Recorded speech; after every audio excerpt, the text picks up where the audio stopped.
Saudara, Yayasan Terang Warta Rohani Kota Batu, Jawa Timur bekerja sama dengan penerbit Kalam Hidup Bandung, Jawa Barat menghadirkan sebuah program Jembatan Hati bagi Anda. Jembatan Hati adalah program siaran yang memaparkan kondisi dan sifat-sifat hati manusia. Selamat mendengarkan.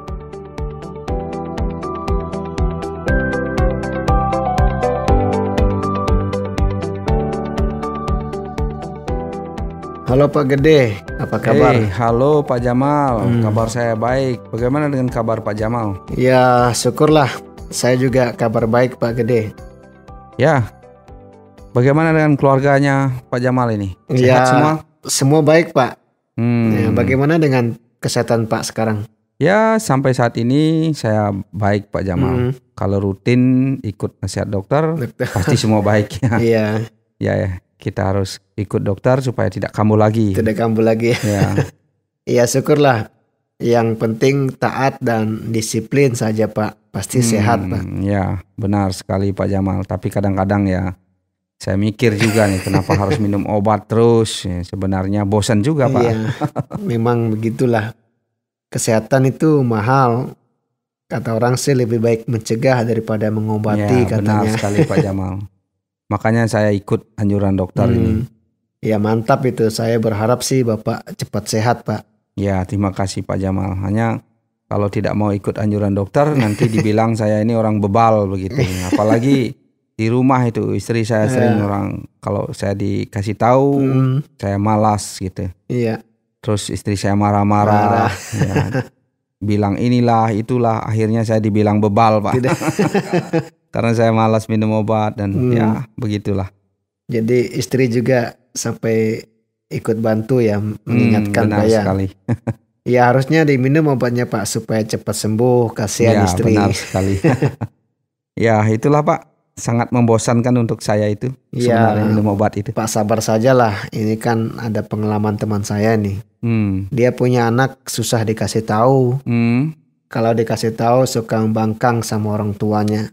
Berarti emangnya anaknya masalah apa itu Pak? Oh ini anaknya suka motoran Pak. Dan juga sering balapan liar. Sudah beberapa kali masuk penjara. Belum juga berubah. Malah semakin jadi tingkahnya. Ya terus gimana lagi anaknya itu? Ya selain motoran. Ya dia juga suka ngumpul minum alkohol. Setelah itu terjadi keributan lah. Sesama dengan temannya. Anak itu usia berapa Pak? Anak teman Pak itu? Ya kok sampai segitunya? Sekitar sekarang usia anak remaja lah Pak. Mungkin 14 tahun gitu. Wah. Mana itu lagi masih sekolah lagi anaknya. Lalu orang tuanya gimana responnya? Nah orang tuanya sih sampai saat ini itu sangat stres. Sudah itu putus asa mendidik anaknya. Dinasehatin malah membangkang. Tidak mau dikasih tahu lah. Makanya orang tuanya stres sekali Pak. Jadi memang di usia remaja di masa-masa seperti ini mencari jati diri namanya Pak. Jangan masa sampai labil ya. Itu dibiarkan apalagi dimanjakan itu malah bahaya Pak. Semakin jadi nanti karakternya bahkan seperti saya malas minum obat itu dibilang bebal nanti. Jangan sampai segitu. Benar Pak Gede. Ini anaknya memang dimanjakan sih oleh neneknya. Karena masa kecilnya kan anaknya tinggal di neneknya, jadi orang tuanya di luar kota dinas. Nah sebenarnya kalau saya sendiri menyimpulkan kasus anak-anak seperti itulah masalahnya. Ya. Karena bukannya saya sok pintar ya, tapi anak itu lebih baik di bawah asuhan orang tua kandungnya, jangan dititip sana sini gitu ya. Jadi anaknya susah dikendalikan, nanti karakternya pasti dibentuk oleh siapa yang mendidiknya. Mendidiknya ya. Iya itu saya setuju Pak. Benar sekali yang Pak katakan. Saya juga pernah bahas itu sama teman saya. Ya. Kalau boleh bawa anaknya ke tempat baru atau sekalian pindah sekolah lah gitu. Ya. Tapi respon orang tuanya seperti apa Pak? Iya orang tuanya terima dan setuju. Tapi kan neneknya yang tidak mau. Ya karena neneknya kan merasa lah dari dulu kan yang merawat. Udah sejak kecil gitu ya diajak ya. Terus anaknya juga tidak mau ikut, tidak siap. Malahan anaknya sempat kabur dan tidak mau kembali ke rumah karena tahu kabar kalau dia mau dipindahkan gitu.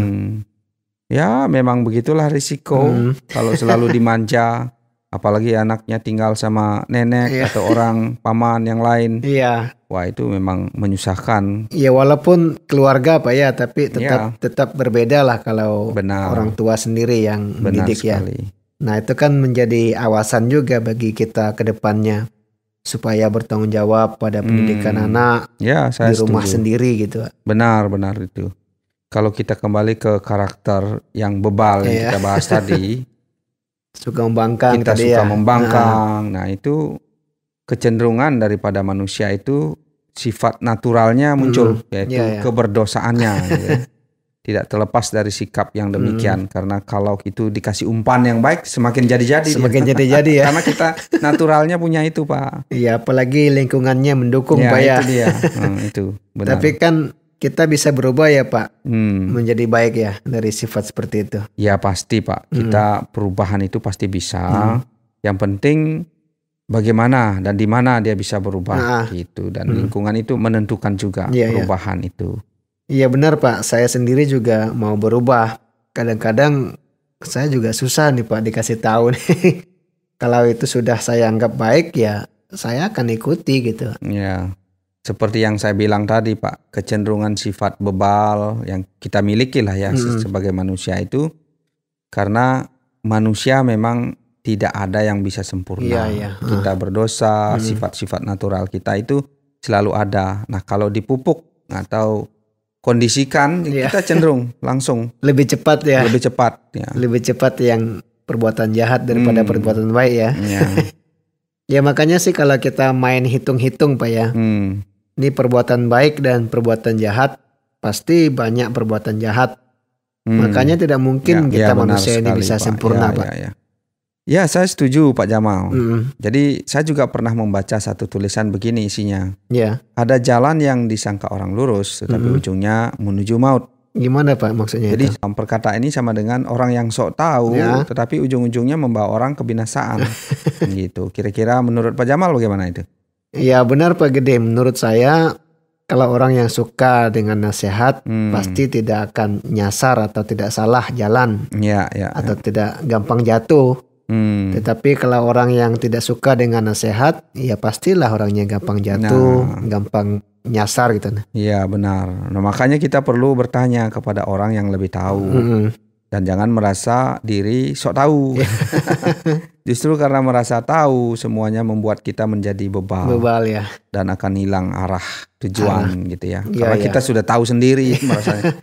Padahal kita butuh tidak mau tahu urusan orang berarti ya Pak ya. Ya itu masalahnya. Ya saya setuju. Memang kita perlu belajar proses yang benar. Mencari tahu yang benar itu seperti apa, supaya kita tidak salah jalan, yang akhirnya nanti kalau salah ya menuju maut jadinya Pak. Wah Pak Jamal ini semakin bijaksana dan pintar sekali. Ya Pak Gede ini bercanda saja.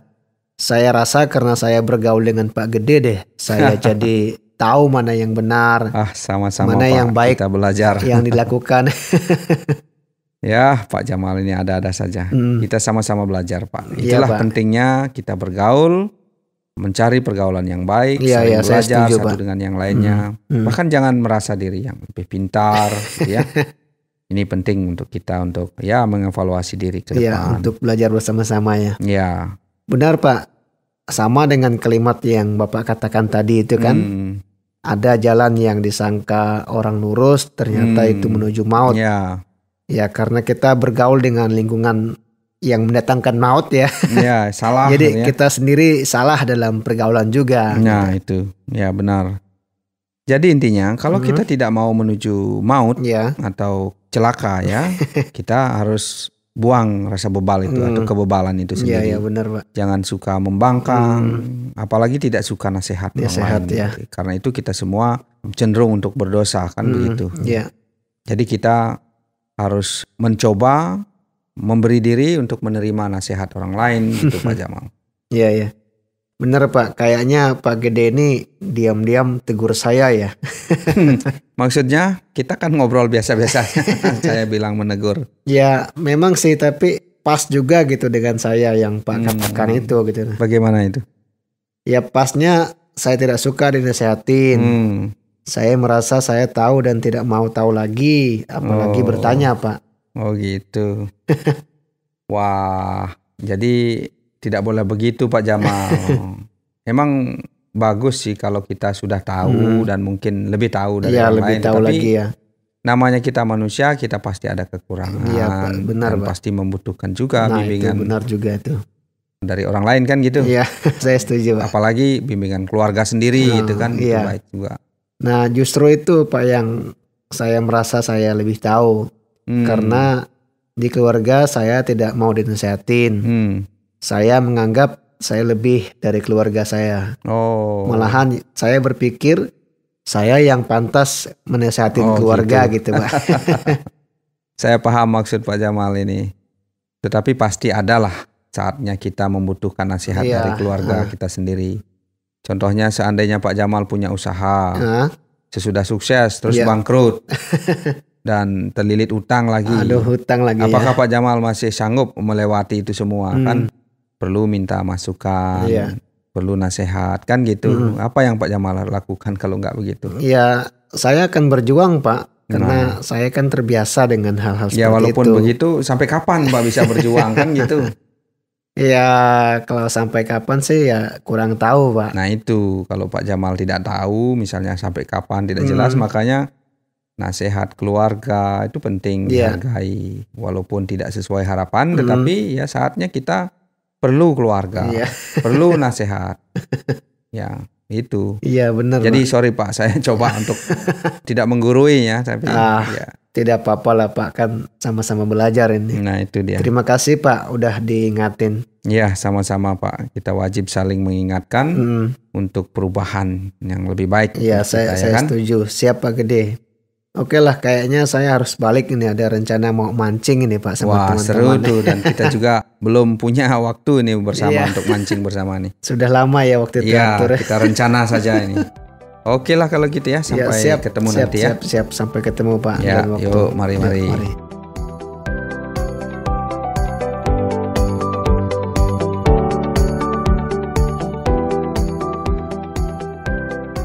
Saudara, terima kasih sudah mendengarkan program Jembatan Hati. Program ini dipersembahkan atas kerjasama Yayasan Terang Warta Rohani Kota Batu, Jawa Timur, dan Penerbit Kalam Hidup Bandung, Jawa Barat. Apabila ada pertanyaan dan saran, silahkan kirimkan ke SMS atau WhatsApp ke nomor 081 333 777 386. Anda juga dapat mengakses Penerbit Kalam Hidup melalui website di www.kalamhidup.com. Sampai jumpa!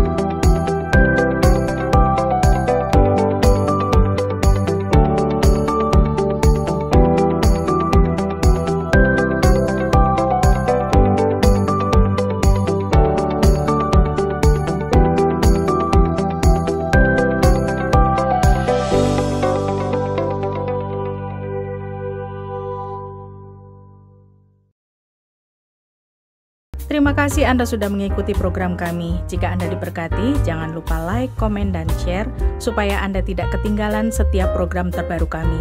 Jangan lupa juga untuk subscribe channelnya dan nyalakan loncengnya. Jika Anda ingin mendukung pelayanan kami, bisa melalui rekening kami berikut ini atau menghubungi kami di sini.